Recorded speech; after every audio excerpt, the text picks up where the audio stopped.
Hello friends, is रुई Deepa, welcome to our classes. Friends, आज हम करेंगे अपना एक्सरसाइज 10.2 का क्वेश्चन नंबर 4। हमें क्या गिवन है? सिद्ध कीजिए कि किसी वृत्त के किसी व्यास के सिरों पर खींची गई स्पर्श रेखाएं समांतर होती हैं। तो यहाँ पर हम एक वृत्त बनाएंगे, वृत्त का व्यास बनाएंगे और व्यास के सिरों पर हम क्या खींचेंगे? 2 स्पर्श रेखाएं बना लेंगे। ये रहा हमारा वृत्त। व्यास हमेशा केंद्र से होकर आता है, तो केंद्र हमारा O रहा, इसको हम नाम दे देंगे। और क्या ड्रॉ कर लेंगे? एक व्यास ड्रॉ करेंगे। इसे व्यास को पूरा नाम देंगे PQ। व्यास का सिरा एक ये रहा और दूसरा सिरा ये रहा। इसके सिरों पर क्या खींचेंगे? 2 स्पर्श रेखाएं खींचेंगे जो स्पर्श बिंदु को छूती हुई जाएंगी। स्पर्श बिंदु हमारा क्या है? P और नीचे क्या है? Q। स्पर्श रेखाओं को नाम देंगे ABCD। तो ये हमारा पूरा डायग्राम तैयार हो चुका है। हम क्या लिखेंगे? दिया है O वृत्त का केंद्र है,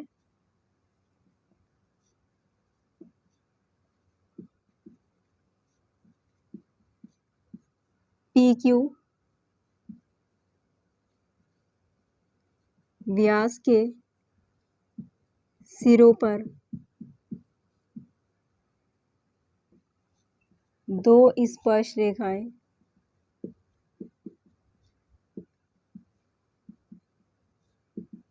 AB व CD है। नेक्स्ट सिद्ध करना है।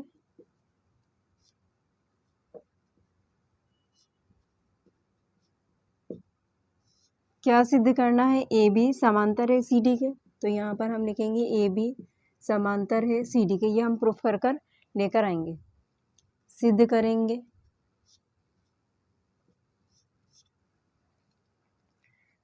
यहाँ क्या है? ये स्पर्श रेखाएं हैं और ये क्या है हमारा?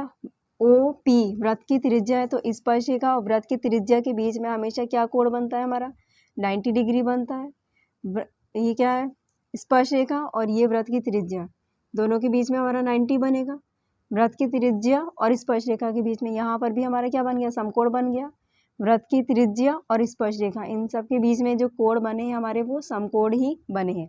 तो यहाँ पर हम क्या कह सकते हैं? अभी हम राइट साइड में रहेंगे। एंगल BPO किसके बराबर है? एंगल DQO के। ये दोनों ही क्या है? 90 डिग्री है। तो हम लिखेंगे angle BPO is equals to angle DQO के इज इक्वल्स टू 90 डिग्री।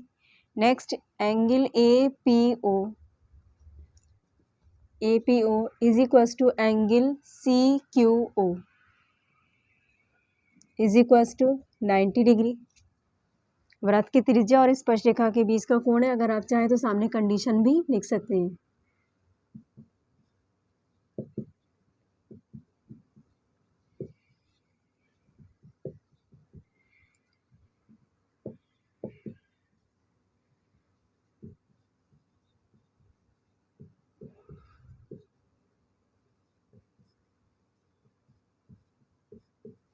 आपस में बराबर होते हैं। नेक्स्ट हम क्या लिख सकते हैं? एंगल APO बराबर है एंगल DQO के। ये दोनों एंगल भी आपस में कैसे हैं? बराबर है। तो हम यहाँ लिखेंगे angle APO is equals to angle DQO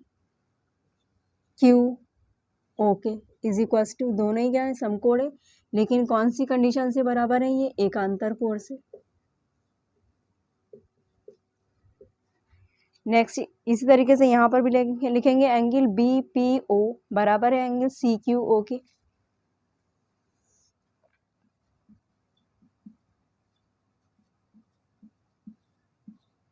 is equals to 90 degree है, एकांतर कोण। एकांतर कोण आपस में एक बराबर होते हैं। तो ये सारे एंगल आपस में कैसे हो गए? एक बराबर हो गए। तो हम क्या लिख सकते हैं लास्ट में? अतः AB समांतर है CD के। यही हमें क्या करना था? प्रूफ करना था। क्वेश्चन नंबर 5 हमें क्या किया? मैंने सिद्ध कीजिए कि स्पर्श बिंदु से स्पर्श रेखा पर खींचा गया लंब वृत्त के केंद्र से होकर जाता है। तो यहाँ पर सबसे पहले डायग्राम ड्रॉ करेंगे, वृत्त का केंद्र बना लेंगे। हल कर रहे हैं हम। यह हमारा एक वृत्त हो गया। वृत्त का केंद्र हमारा क्या है? O।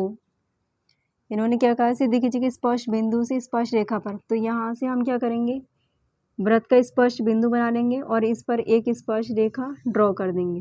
तो ये हो गई हमारी स्पर्श रेखा ए बी। स्पर्श बिंदु का हम नाम देंगे पी। ओ को पी से मिला देंगे क्योंकि ये क्या हो गई, हमारी त्रिज्या हो गई। इस त्रिज्या और स्पर्श रेखा के बीच में जो बना कोण होता है वो हमारा क्या होता है, समकोण होता है। देन हमने त्रिज्या और स्पर्श बिंदु को मिला दिया। इन्होंने क्या कहा है, स्पर्श बिंदु से स्पर्श रेखा पर खींचा गया लंब। तो स्पर्श बिंदु हमारा पी रहा और स्पर्श रेखा हमारी ए बी रही। तो ए बी पर हम क्या करेंगे, एक लंब खींच देंगे। तो यहाँ अपने पास से हम एक लंब खींच रहे हैं जैसे कि इन्होंने क्वेश्चन में कहा है। तो ये लंब हमारा ये रहा, इसे हम नाम देंगे क्यू। तो इन्होंने क्या कहा है, स्पर्श बिंदु और स्पर्श रेखा के बीच में बना कोण हमारा क्या होता है, समकोण होता है। तो इसे भी हम क्या बना लेंगे, 90 डिग्री, क्योंकि लंब खींचा है हमने। और ये तो हमारी है ही कितना, 90 डिग्री। वृत्त की त्रिज्या और स्पर्श रेखा के बीच में बना कोण समकोण ही होता है। देन जो दे रखा था वो हमने ले लिया। और ये क्या है, स्पर्श बिंदु पर हमने क्या किया है, एक लंब ड्रॉ कर दिया है। तो हम यहाँ लिखेंगे, सबसे पहले दिया है, क्या दे रखा है इन्होंने, ओ वृत्त का केंद्र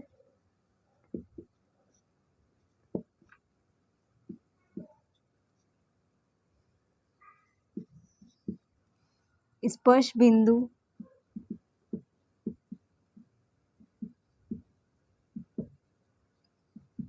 P है तथा ए बी स्पर्श रेखा है।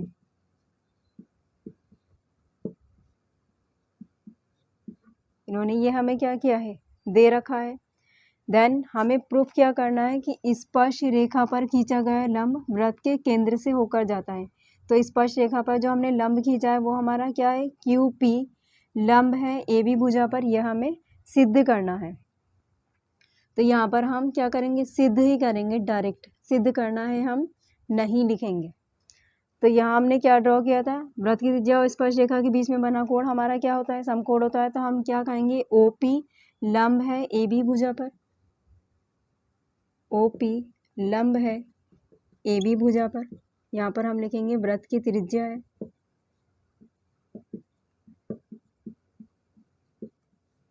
और स्पर्श रेखा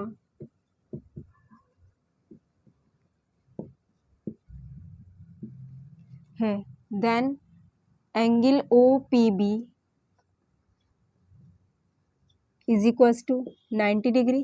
क्वेश्चन नंबर 1 हम इसे कह देंगे। नेक्स्ट हम क्या करें, क्यू पी लंब है ए बी भुजा पर। क्यू पी लंब है ए बी भुजा पर। तो जब ये लंब है तो ये भी हमारा क्या हो गया, समकोण ही हो गया। तो हम लिखेंगे एंगल क्यू पी बी, ये हमने माना है अपने पास से, angle Q P B is equals to 90 degree. इसे हम इक्वेशन नंबर 2 कह देंगे। तो इक्वेशन नंबर 1 और 2 से हमारा 90 डिग्री हमेशा इस तरीके से होता है। ये हमारा पूरा क्या हो गया, समकोण बन रहा है। ओ पी बी पूरा राइट एंगल है हमारा।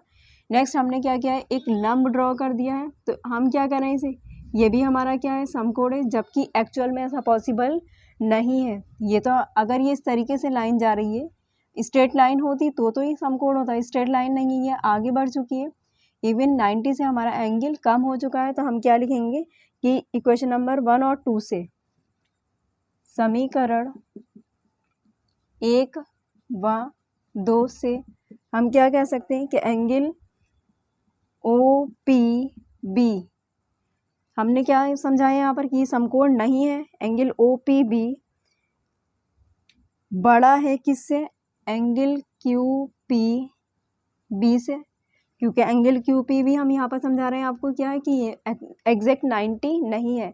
एंगल ओ पी बी जो है हमारा वो तो पूरा 90 है, लेकिन क्यू पी बी पूरा 90 नहीं है। तो इसका मतलब है ओ पी बी बड़ा हो गया क्यू पी बी से। तो इवन ये तो हमारा एग्जैक्ट राइट हुआ। और जो ये कह रहे हैं कि ये दोनों बराबर हैं, स्पर्श बिंदु और स्पर्श रेखा पर खींचा गया लंब वृत्त के केंद्र से होकर जाता है। इन्होंने क्या कहा है, angle O P B is equals to angle Q P B, दोनों क्या हो गए हमारे 90, दोनों बराबर है। दोनों का हम इक्वेशन नंबर 1 और 2 से बराबर दिखा रहे हैं। तो ये क्या हो गया हमारा असत्य है। ऐसा पॉसिबल नहीं है। तो यहाँ पर हमने लिख दिया ये असत्य है। नेक्स्ट हम क्या लिखेंगे, ये पॉसिबल हो सकता है लेकिन कब, अगर हमारा QP OP पर लंब होगा। अगर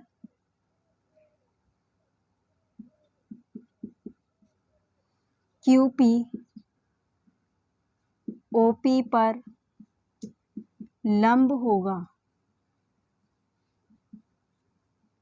तब यह सत्य होगा। तो यही हमारा क्या है, आंसर है। फ्रेंड्स, वीडियो आपको पसंद आया तो प्लीज़ लाइक शेयर सब्सक्राइब कर दीजिएगा, और अगर आपको कोई भी डाउट या प्रॉब्लम हो तो आप हमें कमेंट बॉक्स में कमेंट कर सकते हैं। मिलते हैं नेक्स्ट वीडियो में नेक्स्ट क्वेश्चन के साथ में। Thank you so much for watching video.